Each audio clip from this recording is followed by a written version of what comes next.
Hi and welcome to my November video blog. Now today I'm standing in the middle of Łazarz, and Łazarz is a district that I've written about recently on my blog.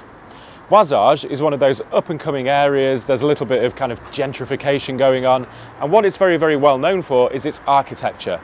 You could argue that it's got the best, finest architecture in Poznan outside of the old town.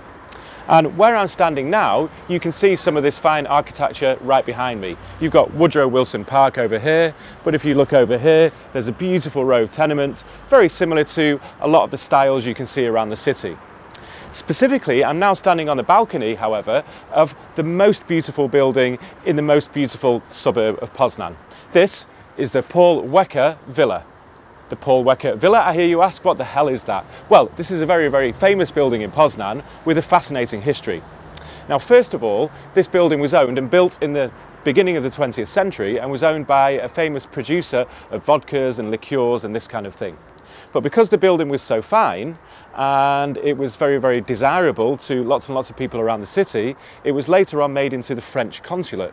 So you imagine the prestige with which that followed the building with being the French consulate.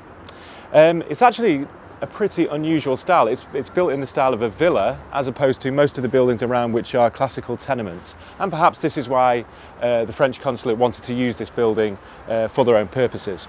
And from the Second World War, the history of this building moves into a darker period, because during the Second World War this was the residence of Arthur Greiser. And Arthur Greiser was the gauleiter, Hitler's gauleiter in this part of Poland, basically the man that he sent to run this part of the country. So you can imagine all of the horrible decisions that were made in this building. But, from the perspective of Arthur Greiser, he's got all the buildings in the city to choose from, and I can understand why he chose this one as his residency. Rozwiązanie dzisiejszego znowu się okazuje nie najłatwiejszego zadania, a zadanie brzmi mężczyzna w urwanym szeregu. Mężczyzna w urwanym szeregu. 71 601 kalambury, rozwiązanie pozdrowienia. After the Second World War, this building was used for a very different purpose. From the 1940s until today, this building is used as the home of Radio Merkury. Now, this is what the radio station is called today, but originally this was Radio Poznan, the oldest radio station in Poznan and one of the oldest radio stations in Poland, in fact the third oldest after Radio Warsaw and Radio Kraków. Now, Radio Poznan began in 1927, in May. And it was the first radio station, for example, in Poland to broadcast a mass live from the cathedral just a few days after the radio station was begun.